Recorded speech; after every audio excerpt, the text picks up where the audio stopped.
Ao longo da história já passamos por muitos episódios de guerra, não é mesmo? Mas essa guerra de hoje não é das mais comuns. De um lado, soldados australianos munidos com metralhadoras e cerca de 10 mil cartuchos, e de outro, 20 mil inimigos desarmados, mas que eram velozes e bem liderados. E esse poderia ser o roteiro de qualquer batalha de guerra da história, não fosse o detalhe de que esses inimigos eram aves. Se ainda não é inscrito, já clica para se inscrever e assim não perder nenhuma das histórias que rolam por aqui, que são as mais incríveis viagens através do tempo. Meu nome é Vanessa Silva, uma historiadora em formação. E a quem interessar, essa é a história que eu vou contar hoje. Um dos episódios mais ridículos da história militar, quando a Austrália declarou guerra aos emus e perdeu.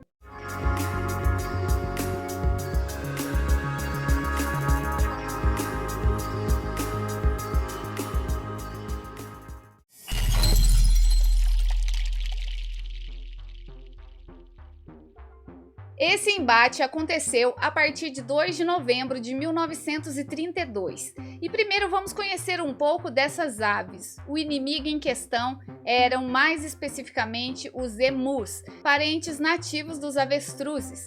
O emu é a segunda ave mais alta do mundo, ficando atrás apenas do seu primo avestruz. Mas como na Austrália não existem avestruzes, nessas terras o emu é o rei. Podem atingir entre 1,50 m e 1,90 m de altura, pesam entre 18 e 60 kg.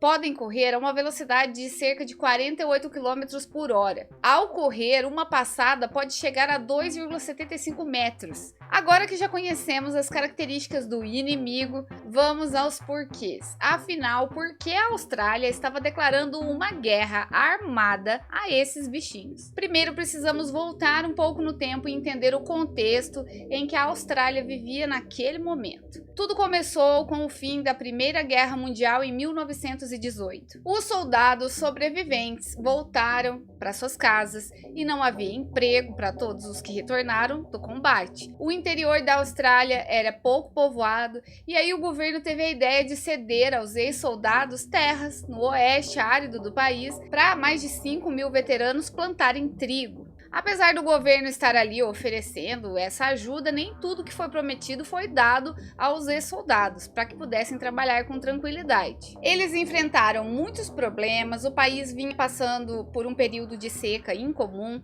eles não conseguiam atingir as expectativas e viram as dificuldades se intensificarem significativamente. E aí, como se não bastasse tudo isso, em 1929 veio a Grande Depressão, que foi uma crise econômica devastadora que aconteceu nos Estados Unidos e se espalhou por todo o mundo na década de 1930. Houve falência de muitos investidores e empresas, e isso resultou em uma profunda recessão, com altas taxas de desemprego, pobreza e dificuldades econômicas generalizadas. Foi um dos piores períodos econômicos da história, com efeitos duradouros na economia global. Preciso fazer um vídeo para explicar isso com mais detalhes. Enfim, com isso, o preço do trigo despencou e o governo, que já não estava ajudando eles como o prometido, deixou eles praticamente abandonados e sem os benefícios. Bom, e aqui você pensa, mas não tem como piorar, né? Mas tinha.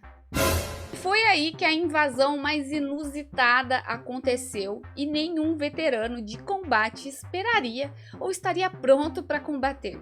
Em meados de outubro, os emus seguiram para o oeste em migração e isso é completamente natural. Eles migram para essa região em busca de alimentos e aí os fazendeiros se viram diante da chegada de 20 mil emus. Os emus deviam ter pensado, caramba, chegamos ao lugar certo, aqui é o paraíso. Devido a trigo e água estocados, invadiram tudo, derrubaram cercas e devastaram as plantações. Além deles, os buracos nas cercas permitiam a entrada de coelhos que acabaram por causar ainda mais problemas. Os ex-soldados se viram acuados e sem condições de derrotar esses inimigos por conta própria. Resolveram seguir para a capital, Canberra, onde procuraram o ministro da Defesa, que então era George Pearce, que mais tarde ficou conhecido como Ministro da Guerra dos Emus. E aqui, meus amigos, seria declarada oficialmente a guerra aos emus. E acreditem, foi uma guerra de verdade, uma guerra armada, de fato. O envolvimento militar começou pelo final de outubro de 1932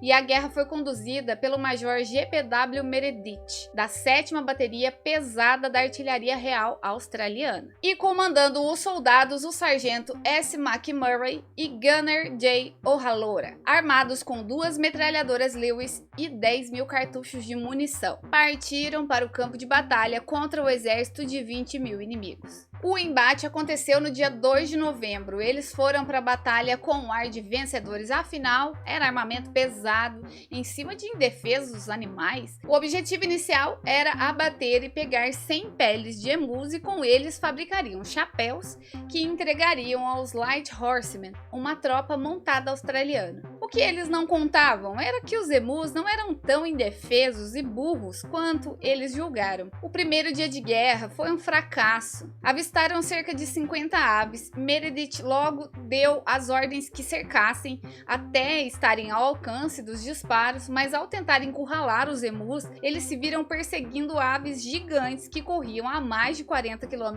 por hora e corriam mesmo após ser atingidas. No fim do dia, abateram apenas 12 emus. Os enfrentamentos continuaram nos dias seguintes, tiveram a ideia de fazer uma emboscada, se deitaram em uma barragem à espera de um grupo de cerca de 1.000 emus. E mesmo assim, o número de inimigos abatidos não ultrapassou mais uma vez uma dúzia, antes da metralhadora emperrar. Outra coisa que os soldados não faziam ideia é que não era só eles que estavam criando suas estratégias de guerra. Não, os emus também eram muito espertos. Eles passaram a se dividir em grupos e cada grupo tinha um líder que ficava vigiando, enquanto os outros se mantinham ocupados no meio das plantações comendo. Ao mínimo sinal suspeito, o líder avisava o seu grupo e dezenas de cabeças iam surgindo no meio da plantação.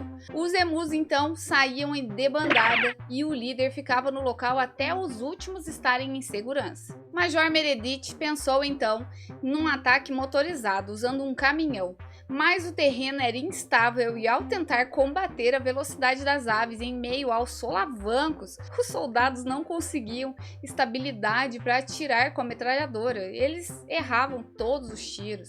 Nem atropelar os emus eles conseguiram. Numa tentativa de atropelar um emu, um caminhão acabou capotando. Bom, aqui vocês já devem ter percebido que a situação já estava um vexame, né? Um desperdício de recursos, e aí virou mesmo piada na mídia e na boca do povo. Com algumas contas, o major chegou à conclusão que até ali teria usado em média 10 balas para acabar com cada um dos emus. De tudo que tentaram, abateram cerca de 900 das 20.000 aves. Nisso foi chamado de volta a Canberra. O governo reconheceu a sua derrota oficialmente e os emus haviam vencido a guerra. Eu não consigo imaginar isso de maneira séria. Que bizarro. Depois disso, nos anos de 1934, 1943 e 1948, os agricultores voltaram a pedir ajuda do governo contra os emus, mas por motivos óbvios, né? Nenhum voltou a ser atendido. No final das contas, cercas chamadas barreiras de exclusão, instaladas a partir de 1930, se mostraram muito mais eficientes na defesa das fazendas do que uma guerra armada. E elas protegem não só contra os emus, mas também dingos, coelhos e outras coisas. É claro que depois de tudo houveram críticas e protestos de grupos ambientalistas e de defesa dos direitos dos animais após a Guerra dos Emus. A operação militar para controlar os emus foi controversa e atraiu a atenção de várias organizações preocupadas com o tratamento dos animais e a conservação da vida selvagem. Os críticos argumentaram que a abordagem militar para lidar com os emus era excessiva e ineficaz, e que havia maneiras mais humanas de resolver o problema dos emus causando danos às plantações agrícolas. Os protestos e críticas levaram a um debate público sobre a gestão da fauna selvagem e a necessidade de encontrar métodos mais éticos e eficazes para lidar com os conflitos entre a agricultura e a vida selvagem na Austrália. Portanto, a Guerra dos Emus não foi apenas um evento militar bizarro, Apesar das baixas na população dos emus, também foi um catalisador para discussões sobre questões ambientais e éticas relacionadas à conservação da vida selvagem na Austrália. Até 2021, as populações de emus na Austrália atingiram entre 625 e 675 mil espécimes. E aqui chegamos ao fim de mais uma história de como não resolver os seus problemas, né? A atenção australiana se voltou mais para soluções práticas de controle de pragas e políticas de manejo de vida selvagem. Os emus não foram classificados como uma espécie ameaçada ou protegida como resultado direto desse episódio. Em algumas regiões da Austrália é considerado uma verdadeira praga, onde o seu número precisa ser controlado para proteger a agricultura e o meio ambiente. A conservação da vida selvagem na Austrália envolve uma série de esforços e políticas para equilibrar a preservação das espécies nativas e o manejo das pragas em diferentes áreas do país. A população de emus é monitorada e podem ser implementadas medidas para controlar sua densidade em áreas onde causam danos significativos às colheitas ou ao meio ambiente. Tudo isso, claro, sem guerras. Se ainda não é inscrito, já clica para se inscrever e assim não perder nenhuma das histórias que rolam por aqui, as nossas incríveis viagens através do tempo. Comente o que você achou dessa história estranhíssima.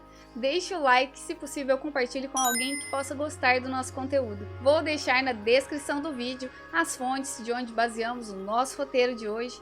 Eu fico por aqui, uma ótima semana para todos vocês e até a próxima história.